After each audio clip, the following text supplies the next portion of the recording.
Situatën aktuale politike do të diskutojmë me deputetin e Lëvizjes Vetëvendosje Gzon Azimit, që kam këtu në studio. Faleminderit shumë që erdhe. Faleminderit për ftesën.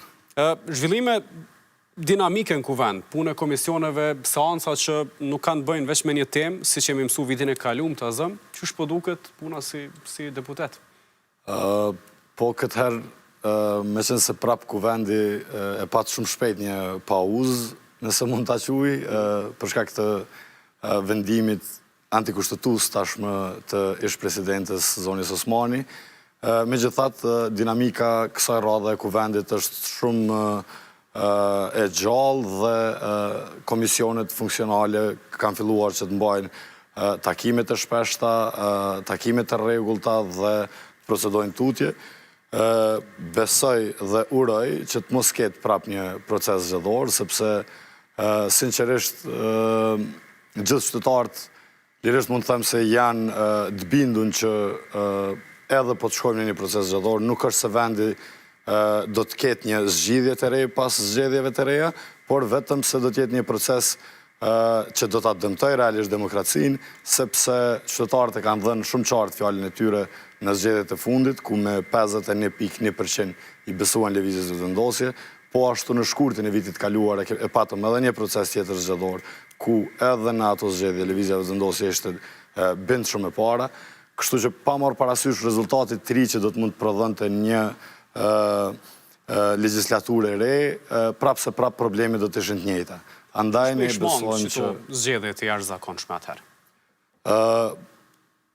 Është shumë problematike nëse partitë politike nuk e pranojnë realisht rezultatin zgjedhor.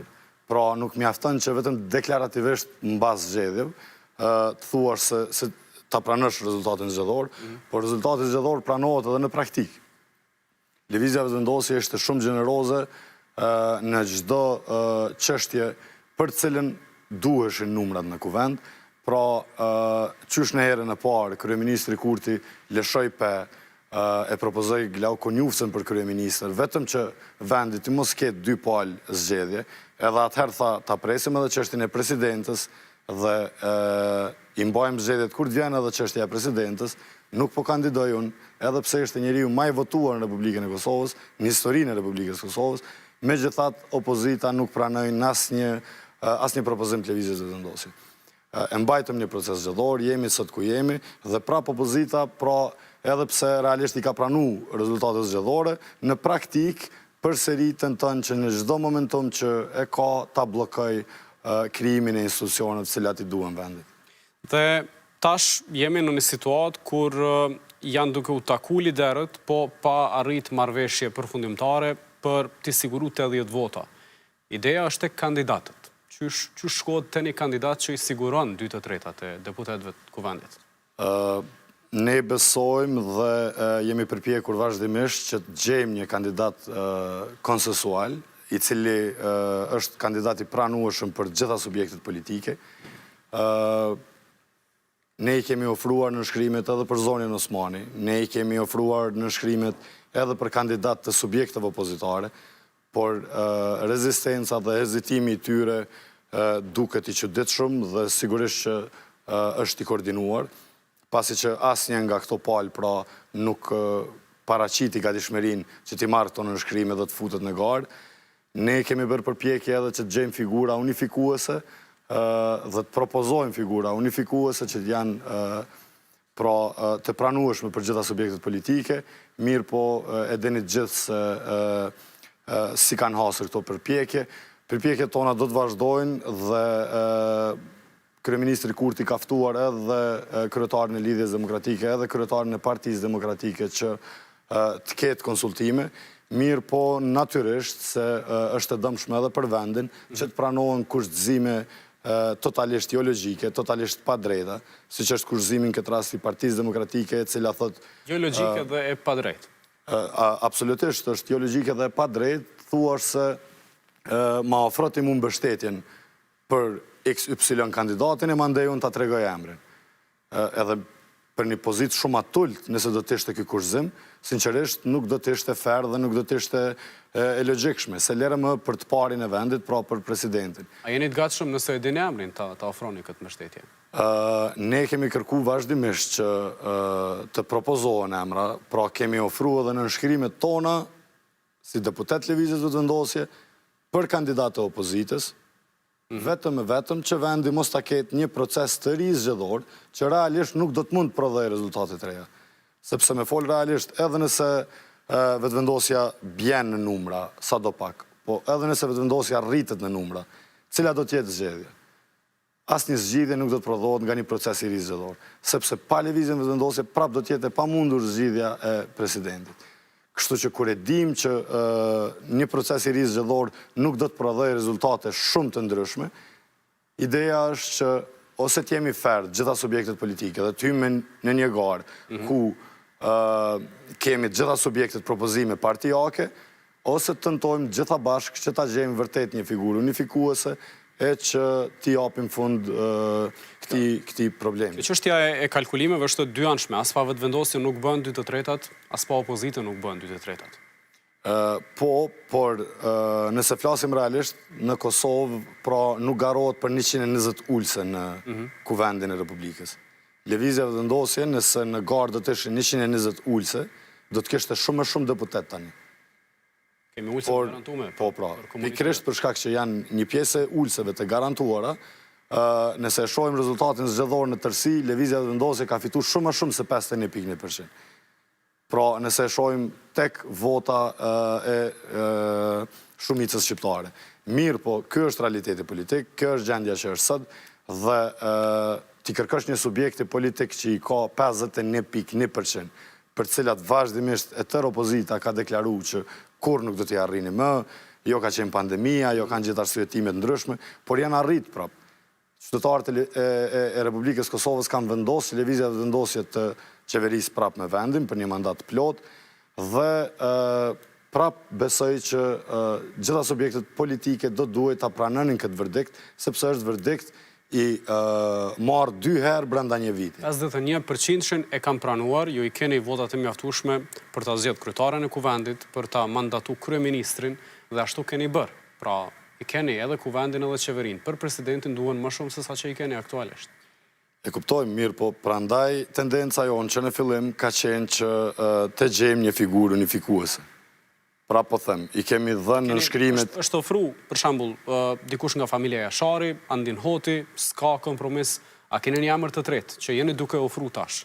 Ne vazhdimisht, pra po them se jemi duke bë ftesa dhe thirrje edhe për subjektet politike që të ketë diskutime të hapura e bashkëpunuese në mënyrë që dalim nga ky ngërç. Asnjë qytetar i Republikës Kosovës nuk është i interesuar që vendi të shkojë prapë në zgjedhje. Këtë zët qytetarëve duhet ta dëgjojnë gjitha subjektet politike. Prandaj konsideroj që do të ishte shumë më fair që ose të kemi një garë partijake për president, që secili subjekt propozoj kandidatë e vet. Kush fiton? Po pra, po ky është rezultati që e kanë dhënë qytetarët, nuk është që ne po themi dihet kush fiton sepse e meritojnë ana gjithsesi. Por qytetarët kanë dalë 2 herë në zgjedhje vetëm vitin e kaluar dhe e kanë dhënë këtë rezultat.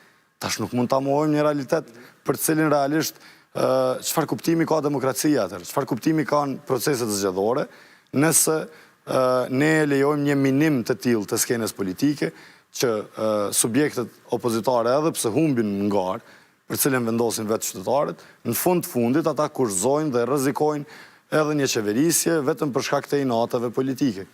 Pse ju duhen tash më shumë se minimumi prej 2/3-ave, më shumë se 81 deputet, u përmend edhe prej kryeministrit Kurti që duhen, është tepër e rrezikshme nëse mëtohen veç 80 ose 81. Pse duhen 85? Pse të rritet ky pragu? 85 dihet që nuk i bëni veç me lidhjen demokratike potencialisht. Pra synimi ose ajo adresimi i kritikës po i bie se është tek Partia Demokratike, apo jo? Ne rrezikojmë që vendin ta dërgojmë në zgjedhje nëse të paktën në sallë nuk janë të pranishëm 85 deputet. Pse? Pra, pse jo 80? Ju e dini që në momentet fundit dikush i vetëm një deputet, kush do qoftë ai, mund vendosë që vendi të shkojë në zgjedhje. Pra, në mënyrë që të kemi një siguri më të madhe që zgjedhjet realisht të pamundsohen, pasi që sinqerisht me thonë jemi stërngarku me proceset zgjedhore. 4 palë procesës zgjedhore kanë qenë në shumicën e komunave të Republikës Kosovës vetëm në vitin 2025. Pra nuk ka kuptim që vendit shkoj prapë në zgjedhje. Andaj edhe kërkesa e lëvizjes vetëvendosje është që të sigurojmë një numër të mjaftueshëm që e konfirmon dhe e kemi një siguri të plotë që vendi më nuk do të shkojë në zgjedhje. Pra po i bie që vetëm me Partinë Demokratike e doni marrëveshjen. Jo, ne vazhdimisht kemi ftuar të 2 partitë për konsultime. Me Levikën s'bën. Pasi që pikërisht ne besojmë dhe këtë kemi thënë vazhdimisht se për çështjen e presidentit do duhet dhe jemi të gatshëm dhe kemi shpreh këtë gatishmëri që të lëshojmë pe dhe pozita e presidentit të takojë një figure unifikuese. Rrjedhimisht, prandaj edhe kërkesa për numra është më e lartë. Pra, doni marrëveshje me të gjitha subjektet parlamentare. Kjo do të ishte idealja, sepse edhe kushtetuta na udhëzon që të veprojmë në këtë mënyrë. Pra kërkohet që presidenti i vendit të jetë një figurë unifikuese. Kush është kjo figura? E rrjedhimisht do duhet të ishte një figurë që përkrahet nga shumica e subjekteve politike. Kush duhet ta propozojnë në çfarë fazë këtë figurë? Nuk është e rëndësishme kush e propozon, e rëndësishme është ta pajtohemi, po ne vazhdimisht kemi edhe kemi dhënë propozime realisht, që dihen. Për arsye ndryshme, dikush nuk ka pranuar, për dikën nuk kanë shprehur gatishmëri subjekte tjera politike, por tendenca e lëvizjes vetëvendosje ka qenë vazhdimisht që të gjetet, që të bëhet një zgjidhje pra rreth çështjes së presidentit. Dy dihen është Jashari dhe Hoti. Për Jasharin e kemi pasur që ka refuzuar vet, Hoti nuk është pranuar prej subjekteve tjera. Kush është i treti nëse? Po nëse nuk e pranon edhe djalin e Ukshin Hotit, që ka qenë paraprakisht në një subjekt tjetër politik, e sot është në lëvizjen vetëvendosje. Këtu mendoj që është mjaft e qartë se sa kanë vullnet këto subjekte politike që të arrijet një zgjedhje. Unë prapë besoj që presioni qytetar do t'i trokas në derë se cilit subjekt politik dhe do t'a kuptojnë që është më mirë edhe për ta të dalin nga ky ngërsh dhe Republika ta ketë edhe presidentin. Qysh jeni tu e pa aktivitetin e Vjosa Osmanit, tashmë ish presidentes?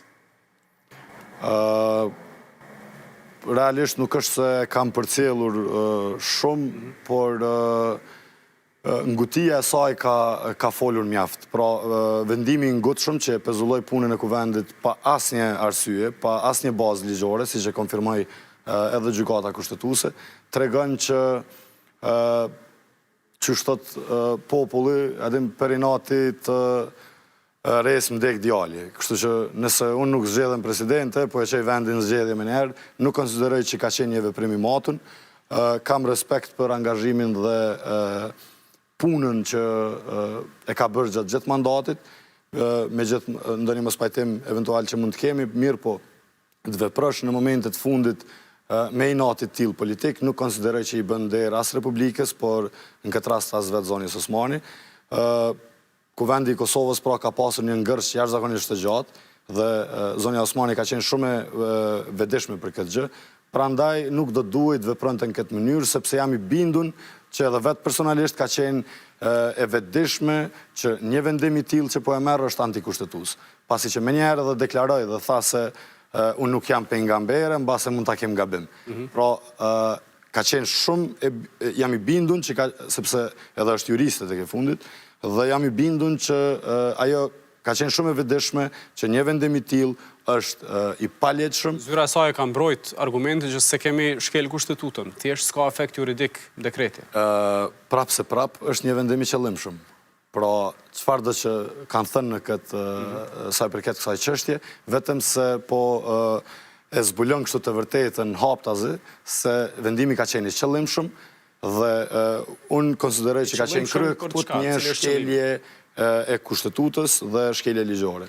E riktheu historinë e 2021-s Osmanin në paraqitjen e fundit saj, pak a shumë e lidhi, e hodhi një farë paralele kur Kurti nuk e donin të tjerët, tha se i dolin mbështetje, ndërsa tash vetëvendosja e Kurtit nuk i dolin mbështetja asaj edhe për një mandat në krye të presidencës.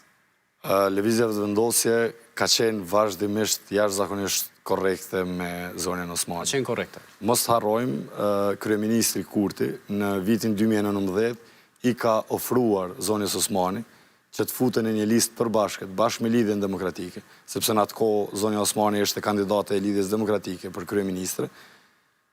Zoti Kurti ja ka ofru numrin në listën e përbashkët dhe Albini tjetë në numri 2, pra, dhe kush të merë më shumë vota, le të bëhet kryeministre. Ne gjithë që kemi marrë pjesë pak të njerë në proceset zgjedhore, e dim se sa vota automatikisht merë numri 1. Pra, ishte një avantajë jashtëzakonshëm vetëm kjo ofertë. Nuk pranoj, fituam ne, prapo afruam, i ofruam mundësin të bëhet kryetare e kuvendit, u bë përmes lëvizjes së vendosje. U bë presidente e Republikës përmes votave të lëvizjes së vendosje. Në këtë kuptim konsideroj që lëvizja e vendosje ka qenë jashtëzakonisht korrekte. Në vitin 2021, lëvizja e vendosje para gjithë qytetarëve të Republikës ka kandidu duke thënë se Albini do të jetë kryeministër dhe Vjosa Osmani do të jetë propozimi ynë për presidentet e Republikës.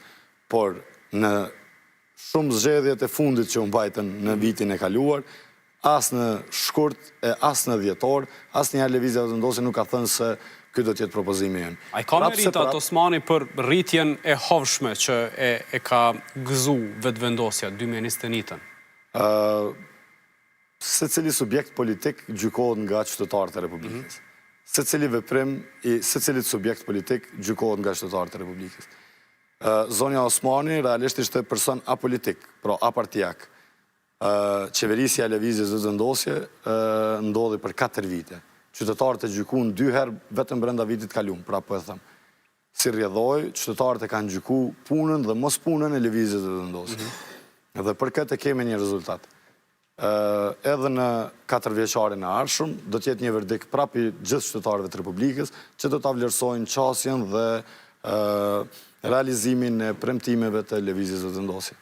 Dhe a ka ende hapësirë për bashkëpunim politik mes vetëvendosjes dhe Osmanit? Nuk mund të paragjykoj në lidhje me këtë, por unë konsideroj që sinceriteti... A shihni si kundërshtare politike tash? Unë vetëm se konsideroj që sinceriteti është premisa e parë e një bashkëpunimi politik me këtë qoftë.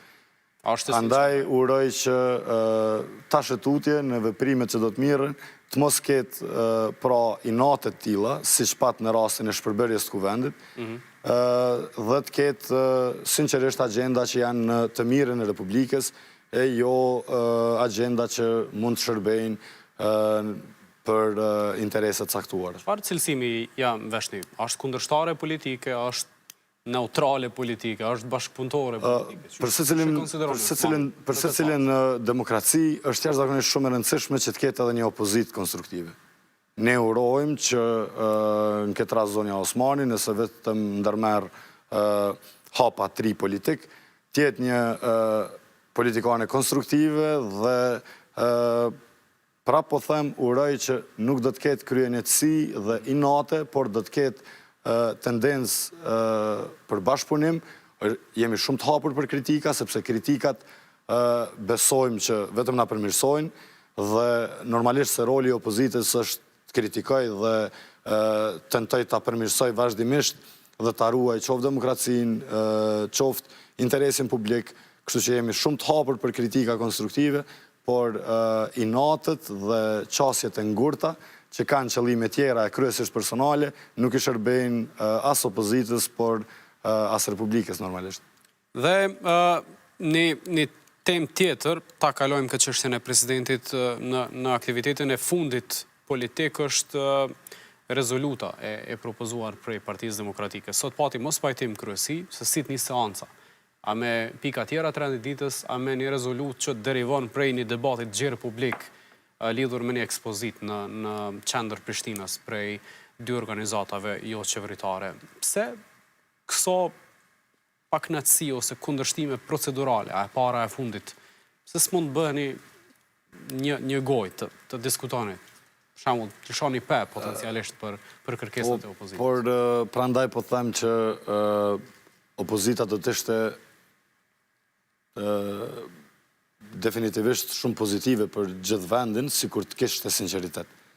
Por një opozitë e tillë, e cila ende edhe 26 vite pas luftës, tenton të fshihet pas logos e mbrapa UÇK-s, e që përkundrazi nëse ka një subjekt politik dhe figura politike që e kanë dëmtu pikërisht këtë logo, janë po këta që e kanë votu gjykatën speciale, që i kanë harru gjithë ata veteran, invalid, dëshmor dhe madje vetëm për përfitimet ngushta partijake, i kanë rritë, i kanë shumë fishu edhe numrat e veteranve për një grusht votash, e kanë zbe atë petkun e atë krenarine se cilit veteran të vërtet, janë po këta që në momentet saktuara, kur konsiderojnë sidomos që mund të ketë procese zgjedhore, vazhdimisht e marrin flamurin e bajraktarizmin e UÇK-s.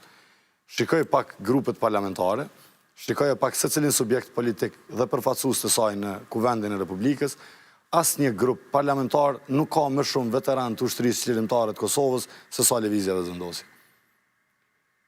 Asnjë grup i asnjë subjekti politik nuk ka më shumë të burgosur politik e aktivist që janë angazhuar qysh në fazat e hershme të rezistencës për çlirim ndaj okupatorit. Reagimi parë prej Enver Dugollit përket ekspozitës. Edhe për çështjen e ekspozitës. Ka kritika çush është financu, çush është mbështet, edhe prej qeverisë. Është vendimi i kryesisë të Kuvendit. Edhe kryesia, edhe lidhja. Në kryesinë e Kuvendit ne e dimë që janë gjitha subjektet politike. Lëvizjes Vetëvendosje. Por edhe për reagimin, siç e thatë edhe ju, kanë qenë pikërisht figurat Lëvizjes Vetëvendosje, duke përfshi edhe vetë ministrin, zotin Andin Hoti, që kanë reagu në lidhje me huqjet që i ka pas ekspozita në këtë rast e autorit Shkelzen Gashi dhe organizata avioqeveritare. Kështu që do të ishte shumë rregull që të flasim për këto gabime që kanë ndodhur, përmirësohen, mos lejohet ndodhin më në të kaluarën, por tek e fundit konsideroj që ka qenë një ekspozitë që megjithatë e rihapi një çështje shumë të rëndësishme që shumë shpesh e harrojmë, një numër jashtëzakonisht të madh të masakrave, një numër jashtëzakonisht të madh të viktimave dhe që për mendimin tim është prapë e shëndetshme që të flasim sepse ato nuk janë thjesht shifra, por janë jetë të njerëzve, të fëmijëve, të grave që kanë përjetuar dhunë e terror të jashtëzakonshëm nga shteti kriminal serb që edhe me tutje nuk ka kërku falje për krimet që i ka bërë. Por mos harroni, janë pikërisht këta që prapë në momentet kur Lëvizja Vetëvendosje dhe qeveria Kurti tenton dhe mori hapa konkret në Verit Mitrovicës kundër strukturave kriminale serbe, kundër kriminalëve serb që sulmuan veriun e Mitrovicës në Banjsk. Sa herë kemi marrur veprime, kanë qenë pikërisht këta që kanë thënë po na prishni me Amerikën, po na prishni me ndërkombëtarët dhe shumë shpejt i harrojnë gjitha ato për cilat e mbajnë flamurin e bajraktarizmit. Por e mira është që gjithë qytetarët i njohin dhe këto folklorizmat e patriotizmat falso nuk konsideroj që kanë më vend në Republikën e Kosovës. Se konsideroni falso, po përmendën çështjet azëm, mandatin e kaluar, Ministria e Punëve të Jashtme i ka ble çato libra prej cilave ka derivuar dhe ekspozita. Kryesia e Kuvendit e ka mbështet financiarisht projektin, edhe kjo ndërlidhja që po e bëjnë si ish këshilltar i Kurtit dhe mbështetës i Lëvizjes Vetëvendosje. Çush i komentoni këto? Unë prapë po them, në krejt këtë periudhë ai ke dëgjuar vetëm një herë duke kërku falje dikush nga antarët e PDK-s për fotën e Petrit Selimit me djalin e vet me Ivica Daqiqin, me një kriminal që i mohon masakrat që kanë ndodhur në Republikën e Kosovës. Ai keni dëgjuar ndonjëherë duke u distancu ose duke kritiku ish presidentin Hashim Thaçi për kuljen që e ka bu para një pllake në të cilën shkruhet viktimat e terrorit shqiptar? Qasja e tillë, pra me dy standarde, nuk konsideroj që mund të jetë e shëndetshme për këtë temë. Këto gabime që kanë ndodhur gjatë kësaj ekspozite, le të jetojnë organet kompetente. Por të tentosh në momente të tilla, vetëm për shkak që konsiderojnë se mund të jetë moment që vendi të shkojë në zgjedhje dhe të ndezin debatet e tilla, sinqerisht nuk besoj që ju bën derë askujt. Kanë përfituar jashtëzakonisht shumë në emër të luftës. Kanë shpërndarë terminale, kanë privatizuar prona, por i kanë harru edhe veteranët edhe invalidët e luftës, edhe familjarët e dëshmorëve. Sa herë kanë ardhur proceset zgjedhore, kanë qenë vetëm momente që janë marrë me ta. Për veteranët sot në komision, te raportimi Andin Hoti u tha që Vetëvendosja është koordinuar me Radoj Qiqin për me u dëmtu veteranët. Tha një deputete e PDK-s. Këto deklarata, fatmirësisht, i kemi dëgju, i kemi pa, por kanë marrë një përgjigje jashtëzakonisht të merituar. Përgjigja pra ka qenë Radojqiqi të vrapu maleve, të ikë nga Republika e Kosovës, aty i kalon disa shok dvet kriminal terrorist sërb, disa neutralizuar e disa të plagosur, dhe kjo ka qenë përgjigja që kjo qeverisje ja ka dhenë bandës e Radojqiqit dhe bandave kriminale sërbe të financuara nga Serbia. Edhe çështje tjera që opozita po thotë se pushteti nuk po i përkrah e që kanë të bëjnë me mirëqenien e qytetarëve. Për shembull, nuk u përkrah asnjë propozim kur u miratu buxheti për këtë vit dhe një seancë që u mbajt për rezolut të propozuar prej LDK-s për çështjen e derivateve. Nafta shumë shtrenjtë, është propozu përgjysmimi ose zvoglimi i akcizës ose i TVSH-s përkohësisht dhe këtë s'po e përfill pushteti. Sa përket propozimeve për buxhetin fillimisht, ju e dini që ka qenë një deklarim qysh në herën e parë, kur është njoftuar se do të vijë kjo çështje në seancë, që ky projekt buxhet është urgjent dhe duhet kaloj ashtu siç ka qenë i vitit kaluar, në mënyrë që të mos ketë krizë buxhetore në asnjë institucion. As vetë ministrat përkatës të ministrive aktuale që janë, nuk kanë pasur drejtën që të ndërhyjnë në këtë buxhet. E normalisht që as propozimet të subjekte tjera nuk janë marrë parasysh, sepse prapë po them, as propozimet ministra për ndryshime nuk janë marrë parasysh, sepse ideja ka qenë që të shikohet, që të votohet ky buxhet, në mënyrë që vendi mos të rrezikojë të mbes dhe institucionet mos mbesin pa buxhet, por janë njoftuar që shumë shpejt do të ketë rishikim buxhetor, e aty janë të mirëseardhur si deputetët opozitarë, si subjektet politike në përgjithësi, viteve të kaluara. Po ashtu edhe gjatë rishikimit, edhe ministrat përkatës, edhe të tjerët pra që janë kompetent për këtë çështje. As në vitet e kaluara do të bëjnë nuk janë përkrahur amandamentet e tyre. Po në varet tash ka propozon, sinqerisht, sepse ju mund ta përcjellni seancën dhe e shihni. Domethënë e merr fjalën filan fistek deputeti edhe thotë propozoj që në filan fshatin të bëhet një investim që kaq milion euro. Pa asnjë analizë, pa asnjë plan. Qështu i kanë krejt propozimet? Po, vetëm dëgjoni seancën e fundit, shikoni amandamentet cilat i kanë fut dhe e shihni a ka ndonjë propozim serioz realisht aty. Por lëvizja e vendosje, edhe sa i përket çështjes naftës, ka qenë jashtëzakonisht korrekte. Ne edhe në atë seancë i ftuam që të propozojnë çështje konkrete dhe masa konkrete, të cilat vërtet mund të prodhojnë zgjidhje, por jo kërkesa që ta hekim TVSH-n dhe akcizën. E tha dhe kryeministri Kurti, nuk është kjo era e parë që po i bëhet një kërkesë e tillë.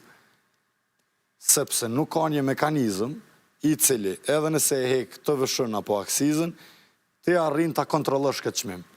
Ne e dim që kjo opozitë, por ne e dim që kjo opozitë ka dërguar në gjykatë kushtetuese dhe ligjin për çmimet tavan. Dhe e ka bllokuar. Është kthy prej kushtetuesës. Është kthy për cilën arsye? Është kthy për arsyen që demek sipas gjykatës kushtetuese dhe sipas ankesës së subjekteve politike, arsyeja ka qenë që të mos vendos në këtë rast kryeministri ose ministrat, por të vendos një komision, i cili formohet nga kush... Shikeni mundësinë, u miratu sot në... Po, normalisht, po prapë nga kush formohet ky komision, formohet nga kuvendi. Në këtë rast prapë nga shumica parlamentare e lëvizjes së vendosjes. Për mendimin tim, kjo ketë ka qenë veç një tendencë për me shty sa ma shumë implementimin e këtij ligji. Pastaj, jo i opozitës. Por tendenca ka qenë e opozitës, sepse gjykata e trajton një çështje kur dorëzohet kërkesë nga dikush. Dhe këtë kërkesë e kanë dorëzuar deputetë e Lidhjes Demokratike, që për mendimin tim ka qenë një ndër gabimet më të mëdha dhe si pasojë e veprimeve të tilla edhe janë sot ku janë.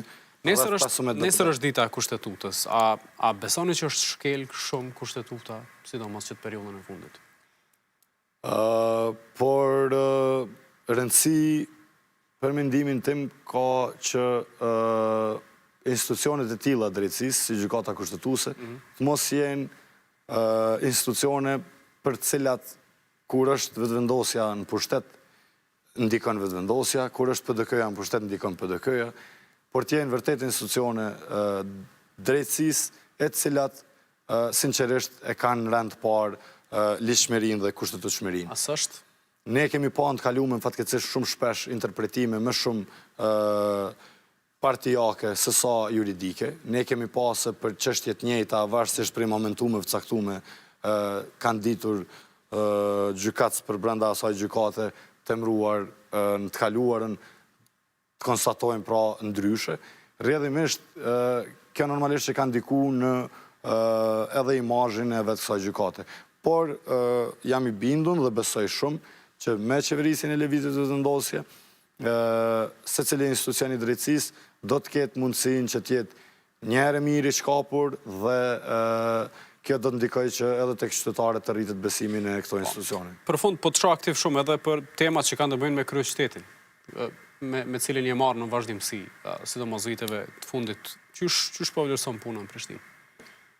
Fatkeqësisht konsideroj që media do duhet të ishin shumë më të vëmendshme sa i përket kryeqytetit.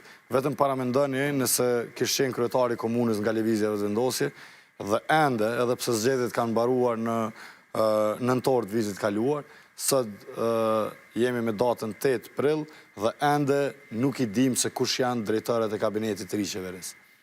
Paramendoni pra, sikur ta kishte mandatin e parë dhe do të ishte një vonesë e jashtëzakonshme. Minimumin ja 5 herë jemi marrë me këtë temë. Po, mirë po, në përgjithësi konsideroj që sikur kryetari i komunës të ishte nga lëvizja e vendosje, reagimet do të ishin shumë më të mëdha. Dhe mirë që do të ishin, sepse vërtet për çështje të tilla do duhej.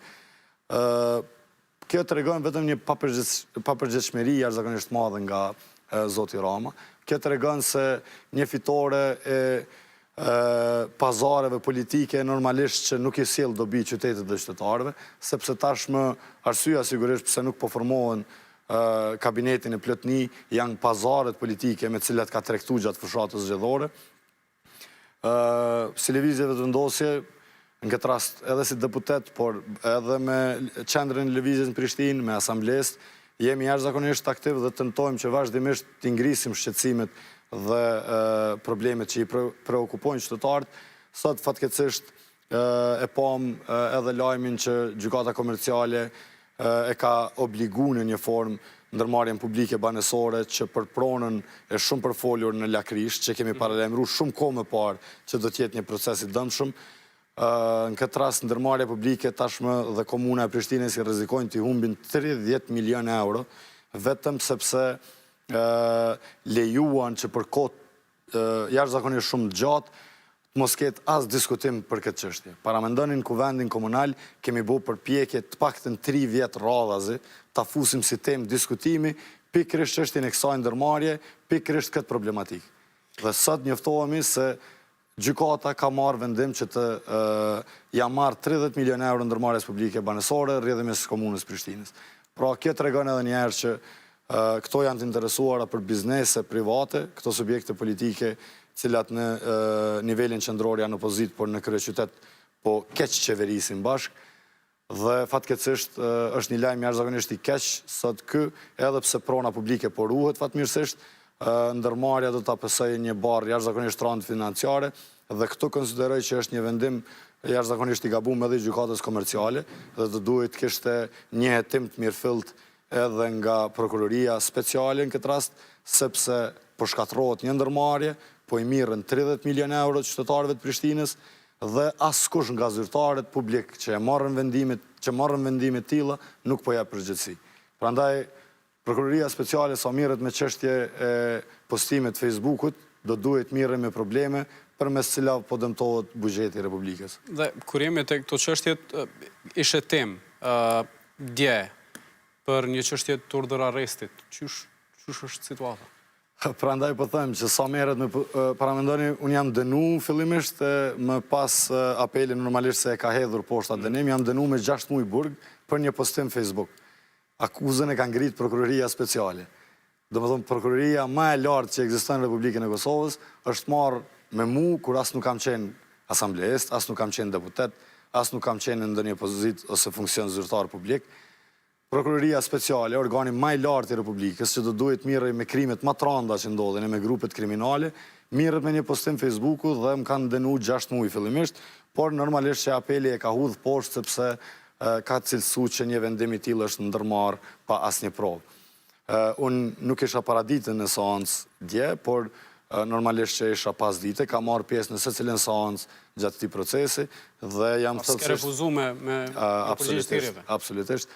Dhe jam i bindun që shumë shpejt një akuzë e tillë do të hidhet poshtë sepse më shumë janë pra veprime politike që tentojnë të na heshtin e të na mbyllin gojën pikërisht për afera tilla milionshë, sepse projekti i përfolur, cilën ne e kemi kundërshtuar, pra projekti i ndërmarrjes publike banësore, ka pas një vlerë rreth 200 milion euro.